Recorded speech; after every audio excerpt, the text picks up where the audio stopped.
appealed to the people of Musawa and its environs to ensure proper utilization of the dam to achieve the desired objective. The Commissioner of Water Resources, Alhaji Musa Adamu Funtua, revealed that 242 million naira was spent for the expansion and rehabilitation project.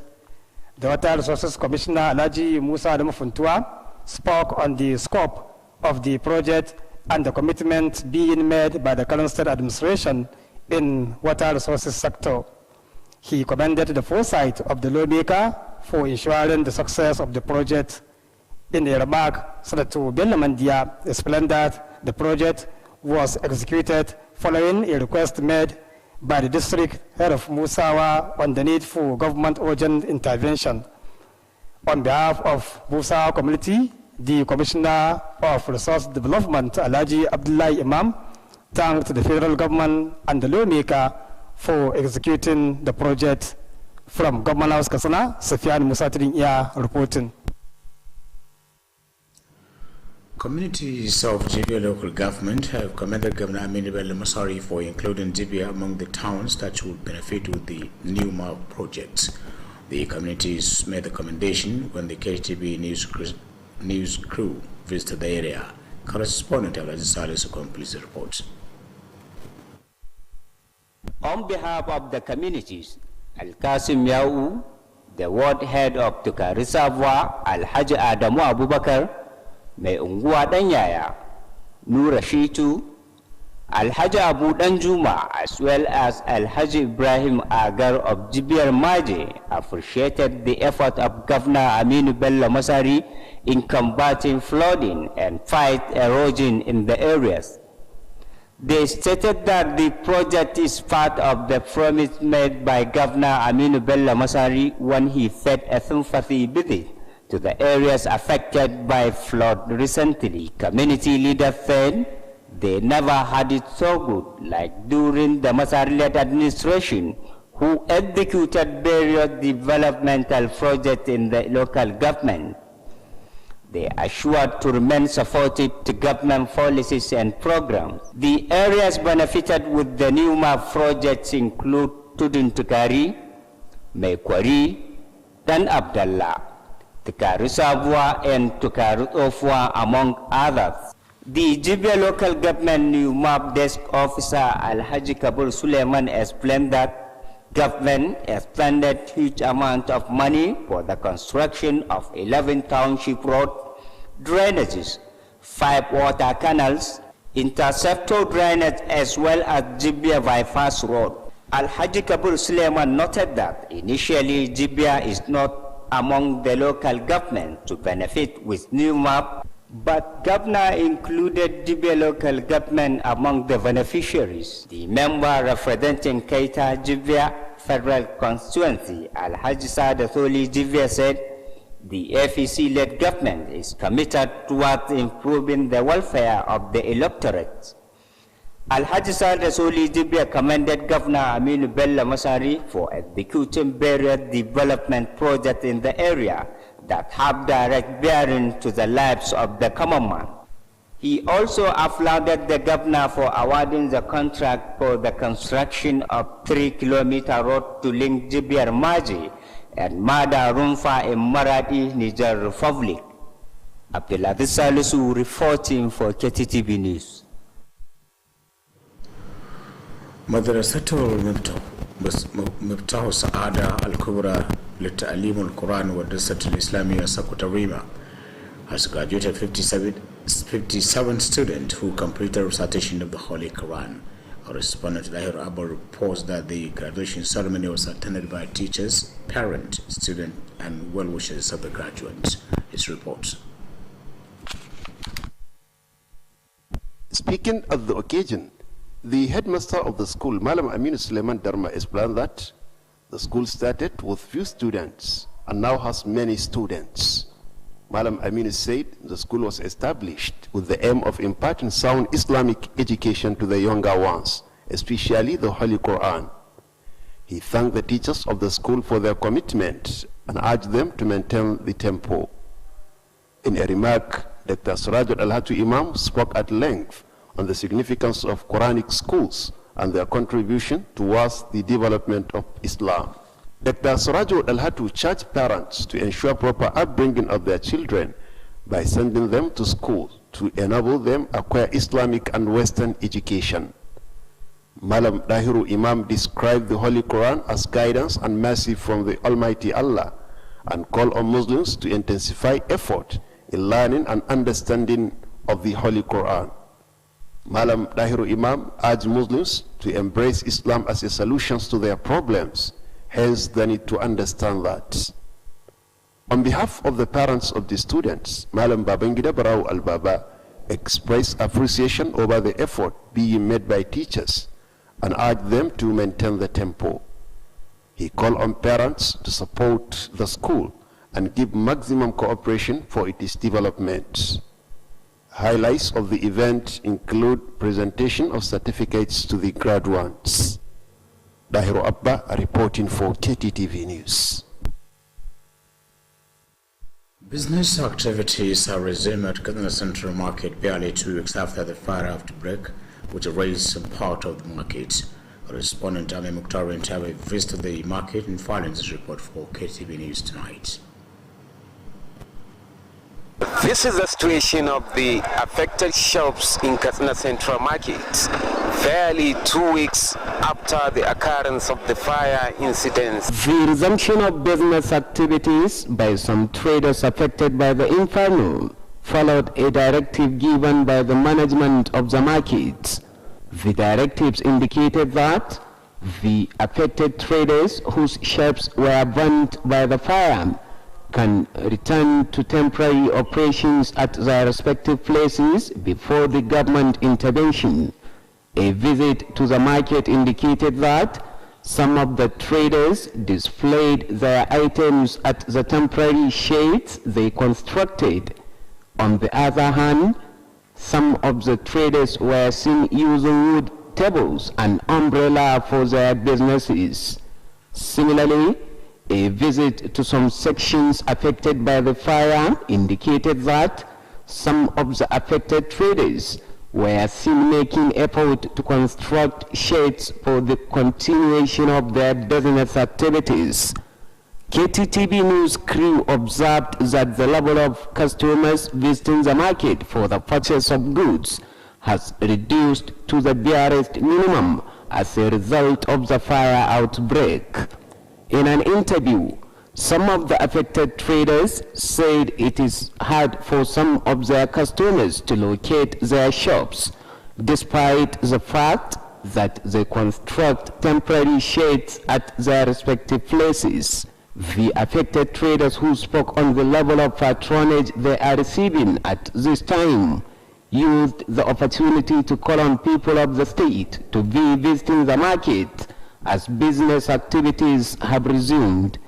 Also, in an interview, the chairman of the Central Market Traders Association, Alhaji Abbas Labaran Al-Baba, appealed to the affected traders to remain calm as government is doing everything possible to ensure timely reconstruction of the affected shops and provision of forcible assistance.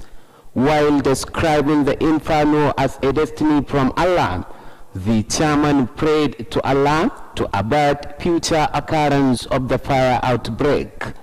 Ahmad Mukhtar Entaba, reporting for Kttv News. In a related development, the traders affected by the fire outbreak have appealed to the city government to ensure timely reconstruction of their shops. The traders made a call in an interview with Kttv correspondent Ahmed Mukhtar Entaba. His report. The affected traders also called on the government to ensure timely provision of possible assistance to them for the continuation of their business activities. According to the affected traders, it is difficult for them to conduct their businesses at the temporary sheds, considering the fact that rainy season is approaching. They appealed to the government to look into the possibility of coming up with a plan for the affected traders who are willing to reconstruct their places. The government made them help us. Sun, we dey inside sun. Sun too much. And now, from next month now, rain will start. We don't know where we go put our load and where we go stand for inside this sun or rain. You know, because of sun. Sometimes when we reach house, man, they will just call us, say, sorry, we heard what happened because they cannot come because of sun. They went to another place to buy things. So we are begging the government to please help us. While appreciating the government for constituting a committee to look on how they could be assisted, the affected traders assured to give maximum support to the committee to achieve the set objectives. Ahmad Mukhtar Entaba, reporting for Kttv News. The National Coordinator of Bola Tinubu, Ahmed Tinubu Movement Ambassador Ali Wilawa Solawa has met with local government coordinators in Katsina State to arrange how to commence grassroots politics to convey support for Bola Tinubu against 2023. Ambassador Ali Wilawa appealed to all and sundry to support the movement for the attainment of the set objectives.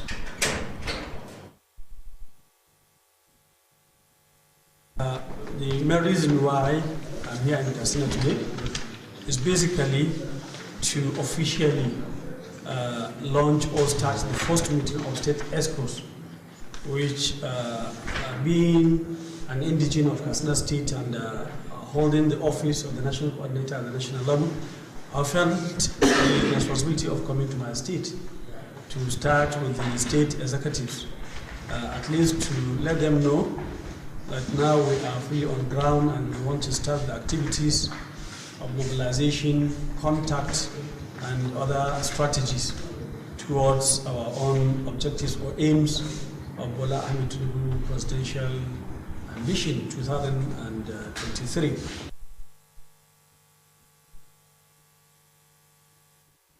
Ambassador Ali Wilawa Solawa urged all APC supporters to obtain membership cards to vote for delegates who will vote for Bola Tinubu during the forthcoming National Delegate Congress of the party. Sport Writers Association of Nigeria Northwest Zone has called on state governors in the zone to increase investment in the grassroots sports sector. The call was made in a communique issued after the zonal meeting of the association held at NUG Kano Press Center. The communique also appealed to the state government to collaborate with stakeholders to move the sector forward. He, however, expressed dismay over the lack of diversification in the way and manner sport writers conduct their activities, noting that there is over concentration on football reportage at the expense of other sporting events in the region. The meeting, chaired by the Vice President Northwest Zone, Comrade Malikawa Idris, urged stakeholders in sports to contribute their quota in reviving sporting activities at all levels. Katsina United Football Club has been charged with breach of framework and rules of the Nigeria Professional Football League during their match against Kwara State at Muhammadu Dikko Stadium, Katsina. The media officer of Katsina United, Nasir Sani Gede, reports that the league management company has issued a jurisdiction by imposing a sanction of 1 million naira for failure to ensure adequate protection of match officials. The league management company similarly fined Katsina United 1 million naira for its inability to provide the visiting team with adequate security. The club will also fine 500,000 naira for misconduct capable of breaching the game to disrepute, as well as 250,000 naira as compensation to the injured match officials. Subsequent house matches of Katsina United are to be played under tight security by imposing complete closed doors. Similarly, only the participating teams, their officials and league officials will be allowed into the stadium. With that, you conclude news tonight from my news desk. Thanks for watching.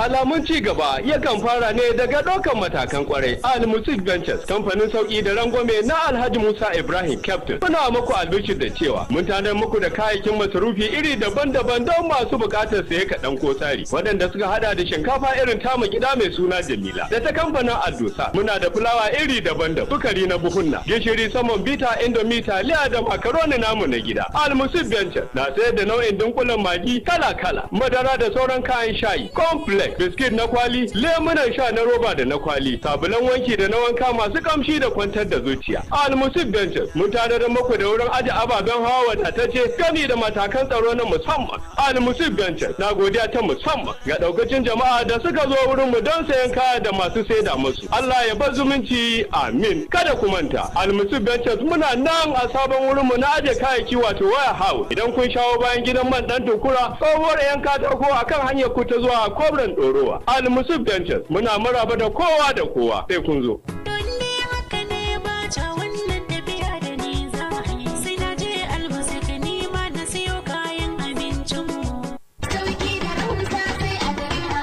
House Katsina, cibiyar kasuwanci mai tafiya daidai da zamani. An kawo atamfofi manya da ƙanana, ga lesussuka da material akwai kuma shadda trouser, ga bangaren jukkuna da takalma na mata da na maza, akwatunan troli, kayan yara yan kanti, takalman mata manya da ƙanana, akwai kuma dogayen riguna na mata yan kwalisa, akwai shagon waya salula da kayanta, nau'in wayoyin android da masu malatsai na zamani, ga kuma bangaren kayan ɗinki, sayan ɗaya ko sari, nau'in zalurruka da zub akwai kuma zaren ulu da mata masu aikin saka. Mu leƙa bangaren kayan kicin, za ku ga kuloli da plate da duk wani nau'in kayan kicin ana saidawa. Akwai bangaren awarwaro yan kunna da sarka, ga kuma bangaren kayan kamshi nau'i kala-kala. Greenhouse Katsina sun kuma kawo kayan electronics, za ku samu manya da ƙananan fridge, ga kuma TV plasma, generators da fankoki masu ɗaukar caji. Greenhouse Katsina suna nan a titin IBB daura da tsohuwar information daga tsallaken yamma a nan birnin Katsina.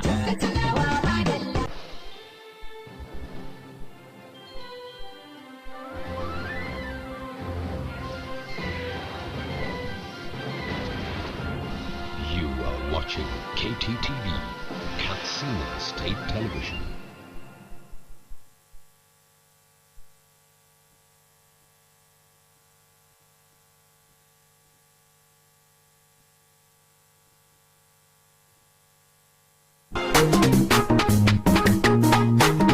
sauraro wannan waka ce ta kira ga 'yan Najeriya mu zauna lafiya, mu haɗa kanmu a ƙasanmu domin ci gaban mu baki daya.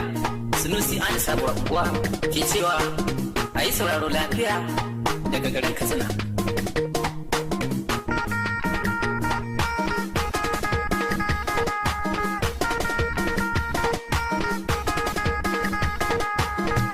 Al'ummar Najeriya mu zauna lafiya.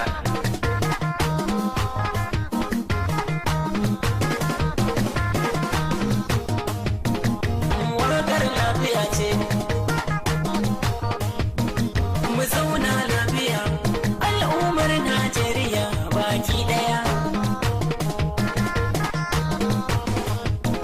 Kiran da nake mana jama'a mu zauna lafiya da juna. A daina kabilanci jama'a mu zauna lafiya da juna.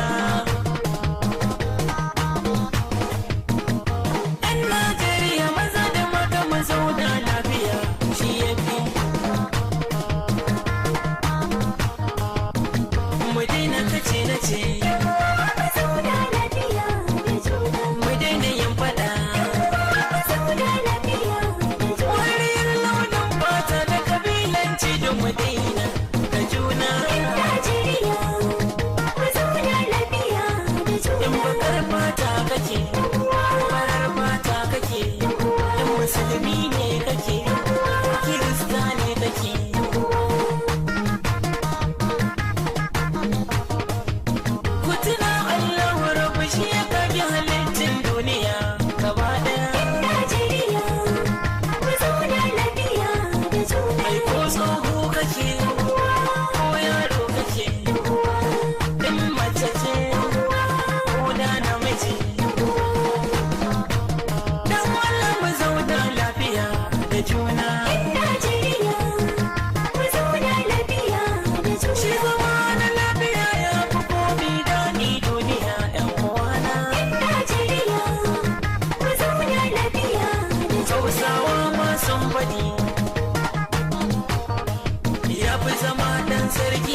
Kaduna na kira, yan Bauchi ina kira, Neja Delta na kira, kuma ku zauna lafiya da juna. Zama da lafiya, zama da lafiya, ba abin da ya yi shi daɗi a duniya. Kiran da nake muku, mu zauna lafiya shi ya fi. ‘Yan Najeriya, mu zauna lafiya, mu zauna lafiya da juna. Mu dage addu'a, kasar mu ta zauna lafiya mu ji daɗi. Kiran da nake muku, mu zauna lafiya.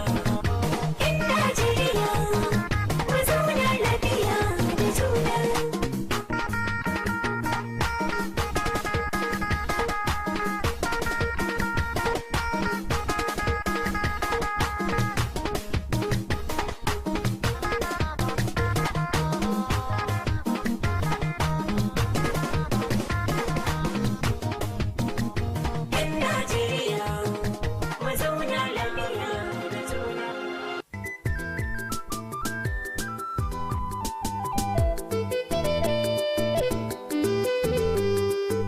Tukunna na sharamu, Kttv muna maso shirye-shiryen ku da birgewa. Shirye-shiryenmu sun inganta, masu kallo sun kasaita, ma'aikata kuma sun bunƙasa. Al'amarin baki ɗaya alhamdulillahi. Alamu ta tashi zo kawo talla. Domin isar da sakonninku na ilmantarwa, faɗakarwa da nishaɗantarwa. Kasuwar da kake ba a wata matsala. Ina ma'aikatu da sassan gwamnati, 'yan siyasa, 'yan kasuwa, masana'antu da masu hannu da shuni. Ku tallata ƙoƙarinku, iyawarku, ƙwarewarku tare da sanarwa abin da za ku yi a tashar taku mai gamsarwa. Shirye-shiryenmu ingantattu na nan suna jiran tallafinku ko ɗaukar nauyi don isar da sako ga jama'ar jihar Katsina. Kttv, tasha mai gamsarwa. Tukunna na sharamu, Kttv muna maso shirye-shiryen ku da birgewa.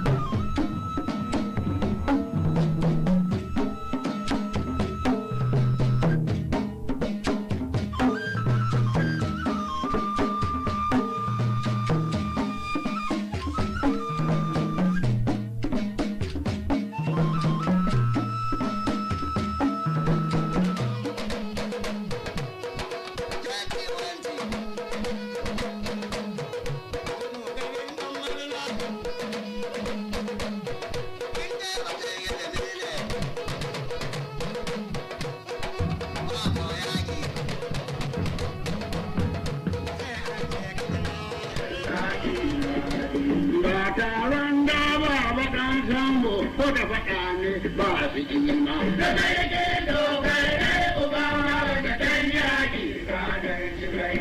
Gida da nasara da wurin fada wanda dai ya tarbai bayan ba. Ai gida da nasara da wurin fada wanda dai ya tarbai bayan ba. Ayo wani Muhammad dan Sudan ya ni kafar ne ni ka dauki. Sai mu na sarkin ba da baban da ke na gidan zaki. Kai mai tafiya ina ta dosa ya ce ba ne birnin daula. Ka ka birnin daula. Ka kofar fada.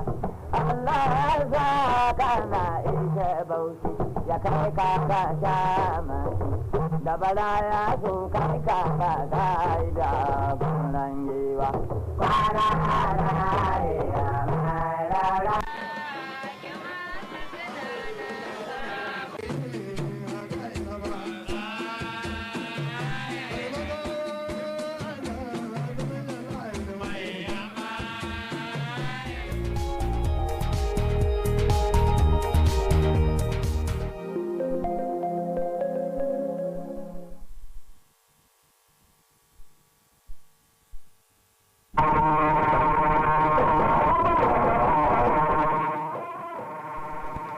labaran namu na daren yau, gwamnatin tarayya ta kashe naira miliyan 200 domin faɗaɗawa da kuma gyara dam ɗin musawa. Harkokin kasuwanci sun kankama a babbar kasuwar Katsina. Ƙungiyar marubuta wasanni ta yi kiran zuba hannayen jari domin ci gaba da harkokin wasanni.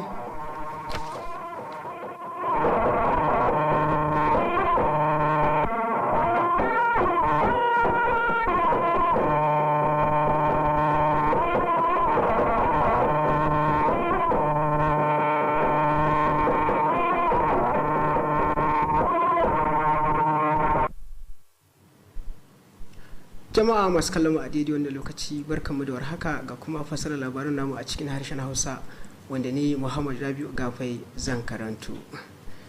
Gwamnatin tarayya ta kashe sama da naira miliyan 200 akan faɗaɗawa da kuma gyara dam ɗin Musawa. Aikin wanda sanata mai wakiltar shiyar Funtuwa sanata Bello Mandiya ya yi faɗi tashi wajen tabbatar da kammaluwar aikin. Wakilinmu na fadar gwamnati Sufiyanu Musa Tidin iya ya bamu rahoton cewa gwamna Aminu Bello Masari ne ya kaddamar da aikin, ga kuma rahoton da ya hada mana. Da yake jabi kafin kaddamar da buɗe wannan aikin, gwamna Aminu Bello Masari ya bayyana cewa wannan aikin gyarawa gami da faɗaɗa madatsar ruwan ko shakka babu zai bunƙasa samar da ruwa da inganta noman rani gami da bunƙasa ci gaban dabbobi ga al'umman da ke garin Musa da kuma kewaye. Gwamnan ya bayyana cewa a shekarar da ta gabata sakamakon ruwan sama wani bangare na wannan madatsar ruwan ya lalace, wanda hakan ne yasa aka aiwatar da wannan aiki na faɗaɗawa gami da gyara madatsar ruwan. Ya nuni da cewa wannan aiki da aka yi halin yanzu madatsar ruwa za ta iya ɗaukar ruwa mai yawa sabanin yadda aka tsara ta a baya. Alhaji Aminu Bello Masari ya yaba da himmatuwar da Sarta Bello Mandi ya yi wajen ba da dukkanin cikakken goyon baya da ya dace domin ganin an cimma nasara na aiwatar da wannan aikin. Gwamna Aminu Masari ya kira ga al'ummar garin Musawa da kewaye da su tabbatar da yin kyakkyawan amfani da wannan madatsar ruwan domin cimma nasarar da ake bukata na wannan aikin. Kwamishinan albarkatun ruwa na jihar Katsina Alhaji Musa da Mufuntuwa ya bayyana cewa wannan aikin gyarawa da gami da faɗaɗa madatsar ruwan ya lakwame kuɗi naira miliyan 242. Kwamishinan albarkatun ruwan Alhaji Musa da Mufuntuwa ya yi jawabi akan yanayin wannan aiki gami da ɗimbin kokari da gwamnatin jihar mai ci ke yi a bangaren samar da ruwan sha. Ya kuma yaba da hangen nesan da majalisar bisa ga tabbatar da samun nasarar wannan aikin. Shi ma da yake nasu jawabin sanata Bello Mandiya ya bayyana cewa wannan aikin an aiwatar da shi ne sakamakon roƙo da hakimin Musawa ya yi akan bukatar gwamnati ta ba da agajin gaggawa domin ganin an aiwatar da wannan aikin. A madadin al'ummar garin Musawa, kwamishinan bunƙasa ci gaban ma'adanai na jiha Alhaji Abdullahi Imam ya yi godiya ga gwamnatin tarayya da kuma ɗan majalisar wato Sarta Bello Mandiya bisa ga aiwatar da wannan aikin. Daga gidan gwamnati Safiyanu Musa Tudun iya ɗauki da rahoton. Al'ummomin karamar hukumar Jibiya sun yaba ma gwamna Aminu Bello Masari akan sanya karamar hukumar a cikin aikin kananan hukumomin da za su amfana da aikin na New Maf. Sun bayyana hakan ne a lokacin zantawarsu da wakilinmu Abdulaziz Salisu B. Ga kuma rahoton da ya haɗa mana.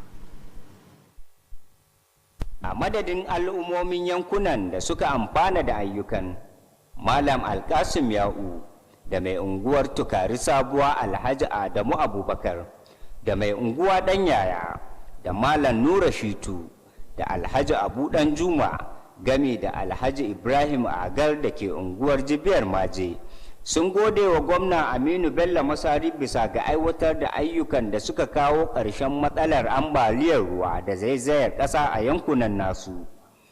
Sun bayyana cewa ayyukan cika alkawali ne da gwamna Aminu Bello Masari ya yi musu a lokacin da ya je musu jajen ibtila'in ambaliyar ruwan da ta auku a yankunan nasu. Shugabannin al'ummomin sun ce ƙaramar hukumar Jibiya ba ta taɓa amfana da ɗumbin ayyukan raya ƙasa ba sai a gwamnati mai ci a yanzu a ƙarƙashin jagorancin gwamna Aminu Bello Masari.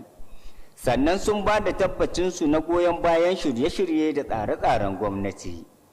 unguwannin da suka amfana da aikace-aikacen na hukumar ta newmap sun hada da unguwar tudun tukari da unguwar mai kwari da unguwar dan abdalla da unguwar tukari sabuwa game da unguwar tukari tsofuwa da dai sauransu.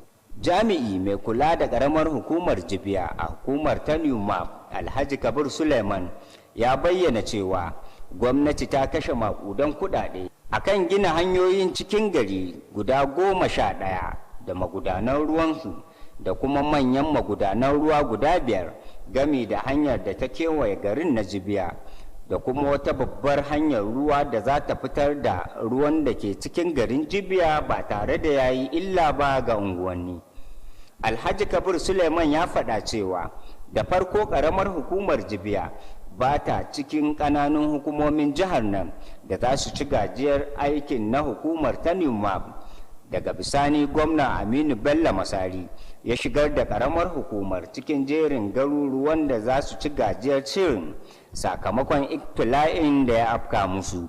Dan majalisa mai wakiltar ƙananan hukumomin kai ta da jibiya a majalisar wakilai ta ƙasa Alhaji Sada Soli Jibiya ya ce gwamnatin jam'iyyar APC mai ci a halin yanzu ta dukufa domin inganta jin daɗi da walwalar al'umma. Alhaji Sada Soli Jibiya ya yi godiya ga gwamna Aminu Bello Masari bisa ga aiwatar da ɗumbin ayyukan raya ƙasa waɗanda ke da tasiri ga rayuwar al'ummomin yankunan.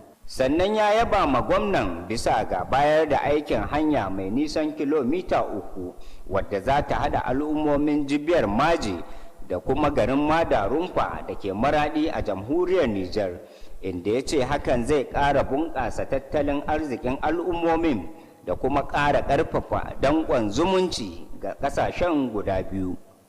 Ƙarshen rahoton kenan Abdulaziz Salisu.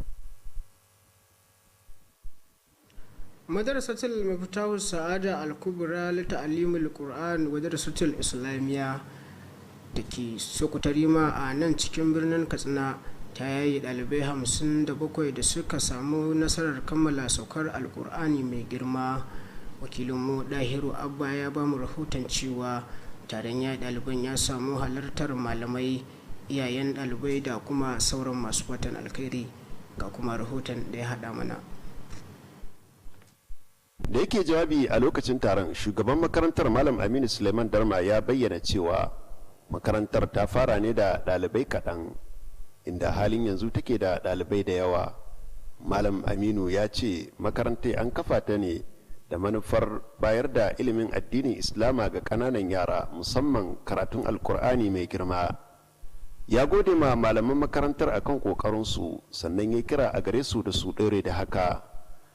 A nashi jawabin, Dr. Sirajo Alhatu Imam ya yi bayani mai tsawo akan muhimmancin makarantun Alkur'ani da kuma gudunmuwar da suke bayarwa wajen ci gaban musulunci.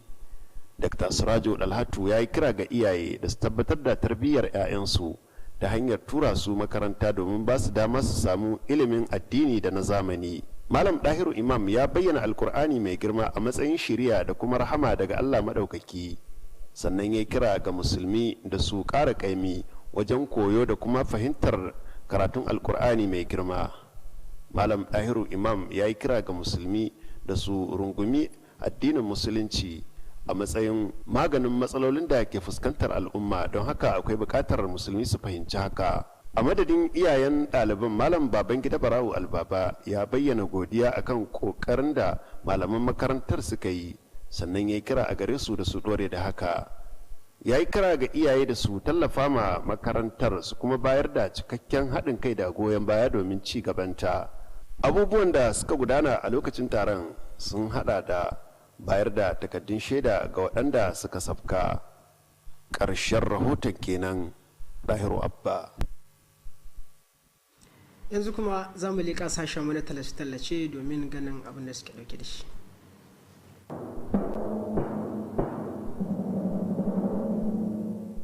fatar da nake wa jihar Katsina, Allah ya kawo mata gwamna a jam'iyyar APC wanda zai yi abin da ma ni ban yi ba, in na iya yi 10. Kuma in yana yi a kalle shi ba a kalli bayan shi ba. domin yana yin abin da ya yi abin da ya gada. Ni abin da ke so kenan.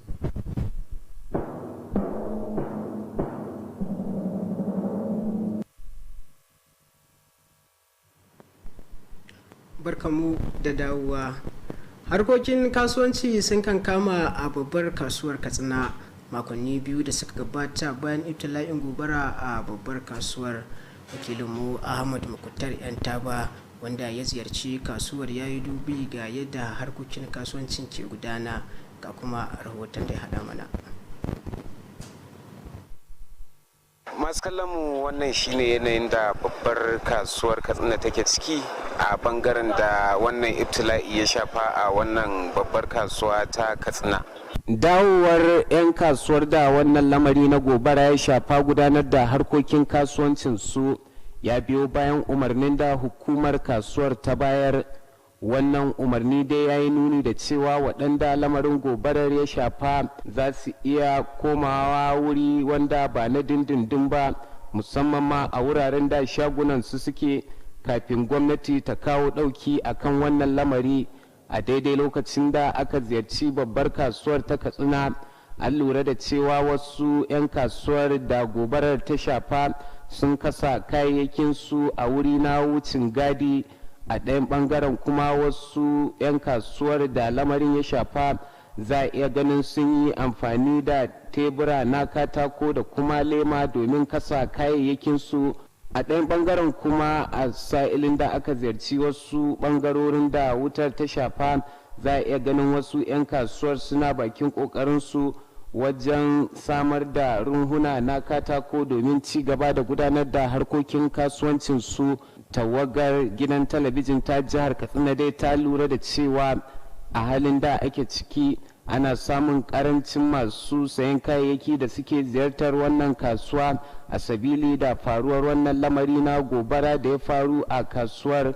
A sa'ilin da ake tattaunawa da wasu daga cikin 'yan kasuwar sun bayyana cewa a halin da ake ciki wasu abokan hudarsu ba sa iya gano inda shagunan su suke sabili da faruwar wannan lamari, duk da cewa sun samar da runhuna na wucin gadi a kusa da shagunan su. 'Yan kasuwar sun kuma yi magana mai tsawo akan yanayin cinikin da suke samu a wannan lokaci, sai suka yi amfani da damar wajen yin kira ga jama'ar jihar nan akan ci gaba da zuwa kasuwar domin kuwa harkokin kasuwanci sun dawo. Haka zalika a sa'ilin da ake zantawa da shi shugaban kungiyar 'yan kasuwa na wannan babbar kasuwa ta Katsina Alhaji Abbas Labaran Albaba ya yi roƙo ga 'yan kasuwar da gobarar ta shafa akan su kasance masu haƙuri, domin kuwa gwamnati na bakin ƙoƙarinta wajen ganin an samar da gina shagunan da lamarin ya shafa a cikin lokaci, gami da sama masu tallafin da ya kamata a cikin lokaci. A sa'ilin da yake bayyana wannan lamari a matsayin muƙaddari daga Allah subhanahu wa ta'ala, ya kuma yi addu'ar akan Allah ya kare sake afkuwar irin lamarin. Ƙarshen rahoton kenan. Ahmad Muktar Intaba. A wani labarin kuma 'yan kasuwar da ibtila'in gobara ya shafa a babbar kasuwar Katsina sun yi kira ga gwamnatin jihar nan da ta sake gina musu shagunan su cikin lokaci domin ci gaba da harkokin kasuwancin su. 'Yan kasuwar sun bayyana haka ne a lokacin zantawar su da wakilinmu Ahmad Mukutar yan taba ga kuma ci gaban rahoton. 'Yan kasuwar da wannan lamari ya shafa sun yi kira ga gwamnati akan ta tabbatar da sama musu tallafin da ya kamata a cikin lokaci, wanda a cewar su hakan zai ba su sukunin ci gaba da gudanar da harkokin kasuwancin su. Don ka kamar ni a organization ina dauke da mutum sama da mutum 60 da wani abu, wanda kuma kowane 60 da wani abu akalla rabin su daga ciki suna da iyalai, akalla rabin su daga ciki suna da 'ya'ya, ka gani. Amma kaga yanzu nan ni kadai ka iske ni, daga ni sai yaro na guda daya, sauran 50 da wani abu na ce su jira sai da Allah ya kawo daukin shi. Ba matsala da abin da Allah ya daidai ne, amma ta duba ta taimaka ma gwamnati. Kun gare cikin halin da muke ciki yanzu, muna neman alfarma kuma muna son a yi abin nan cikin lokaci. Duk abin da aka bada Allah ya amfana shi, kuma inda muke muna roko a firma a bar mu inda muke. Kamar yadda suka bayyana a halin da ake ciki yana da matukar wahala su gudanar da harkokin kasuwancin su a cikin rumfuna, lura da cewa damuna tana ci gaba da karatowa. Daga nan sai suka yi roƙo ga gwamnati akan ta duba yiwuwar zuwa da wani tsari na yadda take so a gina shaguna a wannan kasuwa domin ba su dama ga waɗanda suke da ƙudurin ginawa da kansu su gudanar da hakan. To amma muna roƙon arziki gwamnati a taimaka game da ginin da za a yi wa'annan bayan Allah, saboda yanzu ga damuna tafi, mutum ruwa ya zo mutum bai da wurin da zai fake kan shaga, an samu matsala. Gaba ɗaya shaguna ba abin da na fidda, duka suka cinye.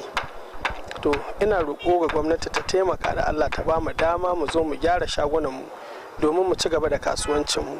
To yanzu haka man dan fara dan buga tebura da yan baca haka saboda rana, muna dan shiga ciki saboda rana da ke akwai.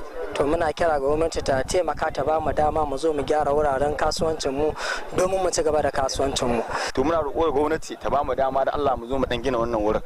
Sai ta yi da tsarin take so ta yi, ta kawo mafaɗin da za ta take so mu zo mu yi, sai mu zo mu iko zo ya gina. An baka da iko in wani ma bango a hankali sai ka zo kai. Iyaka mu ma muna goyon baya akan a ƙara hidda hanyar mota saboda irin gudun ƙara faruwar irin wannan matsalai. Wannan shine kira na ga mai girma gwamna da ya taimaka ya dubi wannan korafe-korafe na jama'a da a taimaka gaggawa, a kawo gaggawar ɗauki na gyara shagunan nan da suka riga suka ƙone. A sa'ilin da suke yaba wa gwamnati akan kafa kwamiti domin yin dubi akan hanyoyin da za a taimaka masu, 'yan kasuwar da lamarin gobarar ya shafa sun sha alwashin bayar da cikakken goyon bayan da ya dace ga kwamitin domin a cimma kyakkyawar manufa. Ƙarshen rahoton kenan. Ahmad Muktar Entaba. Shugaban wata kungiyar yakin neman zaben Bola Ahmad Tinubu ta ƙasa Alhaji Aliyu Lawal Saulawa ya tattauna da shugabanninta na ƙananan hukumomin domin shirya yadda za a bullo wa yakin neman zaɓe na Bola Ahmad Tinubu na shekarar 2023. Ambasada Aliyu Lawal ya kuma yi roƙon goyon baya daga masu ruwa da tsaki domin cimma ƙudurin da aka sa a gaba. Babu wanda zai je maka taron primary election in ba delegate ba. Ba abin da za ka iya masoyinka in bai ci primary election ba. To ni na yi tunanin cewar kamar yadda mai girma da fi saula ya faɗa, muna da kyau, yana da kyau a haɗa kai da kwamarar da 'yan siyasa da mai kuɗi da ɗan kasuwa. A gaya za a samu wakilci a matakai na ward level, local government level, a party, so that idan aka samu delegates har suka zo jiha, state congress, in apc da kun zama wakilai matasa da kuma dattawan 'yan siyasa, kuma kuna da kishin Bola Ahmed Tinubu. To ni irin wannan tunanin shi nake so a yi. Ya kuma yi kira ga magoya bayan jam'iyyar APC da su yi katin shaidar zama ɗan jam'iyyar APC domin samun zaɓar Tinubu a zaben fidda gwani mai zuwa. Ƙungiyar marubuta wasanni ta ƙasa reshen shiyar arewa maso yammacin ƙasar nan ta yi kira ga gwamnonin da ke shiyar da su ƙara ƙaimi wajen zuba hannayen jari ga harkokin wasanni a matakin farko. A wata takardar bayan taro da ƙungiyar ta gudanar a cibiyar 'yan jarida ta jihar Kano, takardar ta yi kira ga gwamnonin shiyar da su haɗa hannu domin da masu ruwa da tsaki domin ciyar da harkokin wasanni a gaba. Haka kuma takardar ta bayyana rashin jin daɗin ta akan yadda sauran marubuta wasanni suka fifita ƙwallon ƙafa sabanin sauran wasanni. Ta yi kira gare su da su kare musu martabarsu tare da rubuta dukkanin wasanni da suka shafi su.